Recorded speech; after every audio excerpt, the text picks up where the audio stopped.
It's 6 o'clock in the city of Ségou in central Mali, and the Jefaga family are starting their day. Aishata makes breakfast for their youngest children, while her husband Basidi helps their eldest daughter fix her motorbike. These days, she rides to school in style.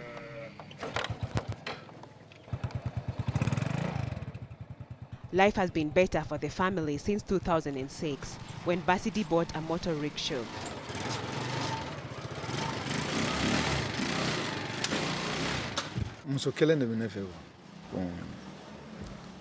I have a wife and 7 children. This rickshaw is what enables me to feed my family. Before I had the rickshaw, I was a taxi driver and had 2 taxis. But when the new rickshaws arrived, I saw that taxi cars weren't going to be a good business any longer. So I sold my 2 taxis and bought a rickshaw.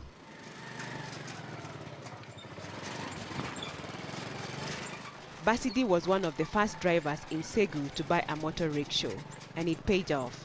He can now make around $300 a month, substantially more than the average income in Mali, which is around $130.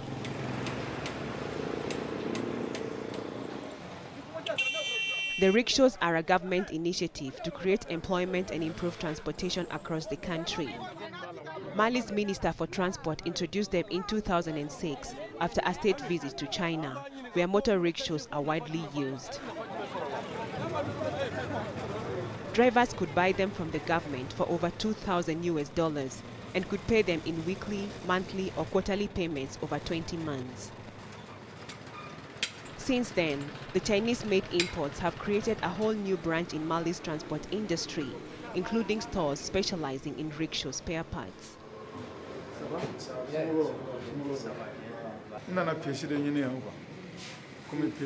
This is the rickshaw shop.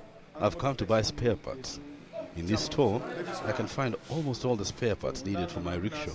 More than that, if we drivers don't have the money to pay for something upfront, we can get it on credit and pay it back later, little by little.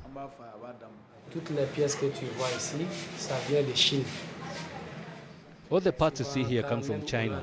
Often, when you're missing a part, we call for them from the Chinese people living in Bamako. They transport the parts to Ségou. Mamadou Keita is a mechanic who used to fix everything from cars to motorbikes, but decided to specialize in motor rickshaws and now has 28 apprentices who want to do the same.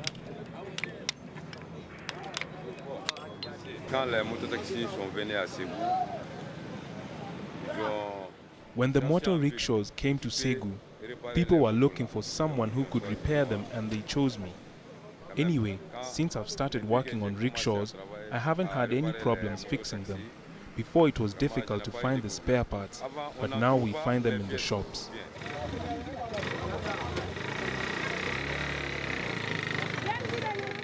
For the people of Ségou, the motor rickshaws have revolutionized transport. Before, the only options were taking a donkey cart, slow and unreliable, or an ordinary taxi, which can cost up to 50 US cents per trip within Ségou. In a motor rickshaw, the same journey costs 10 cents. Taxi rickshaws have really helped us. Now we have an easy way to travel around and do our shopping.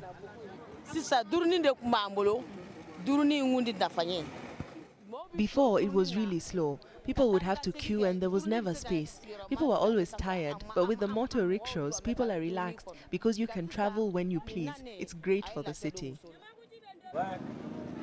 But the success of the rickshaws has also brought competition. When Basidi joined the scheme, there were only a handful of other rickshaws in the city, and he was making $20 to $30 a day. Today there are over 100 rickshaws in Ségou town and over 200 in the surrounding area, so the drivers' profits have halved. And though the government scheme was originally aimed at unemployed drivers, many entrepreneurs are buying rickshaws and hiring them out to drivers.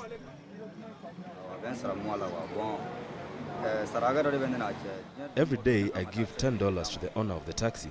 If I make less, I have to supplement it. If I make more, I get to keep it. In the capital Bamako, only regular taxis are allowed in the city because of congestion. But here taxi drivers complain that their earnings have dropped to between $5 and $10 a day, and maintaining a car is more expensive. The big problem is the motor rickshaws. Since they arrived in Segu, normal taxis don't earn any money.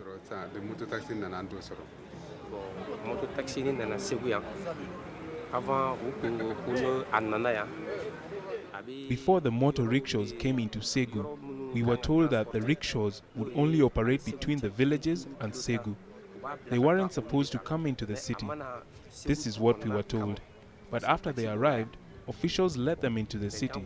The rickshaws operate both in the city and even up to 15 to 20 kilometers outside of the city. That's a problem for us.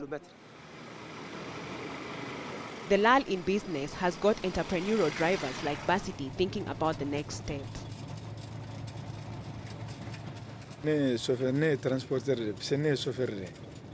I'm considering what to do next.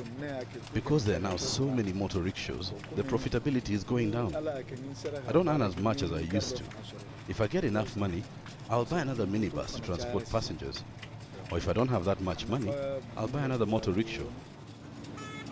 But most people in Segu are only worried about getting around. And now that the motor rickshaws have come to town, that has become a whole lot easier.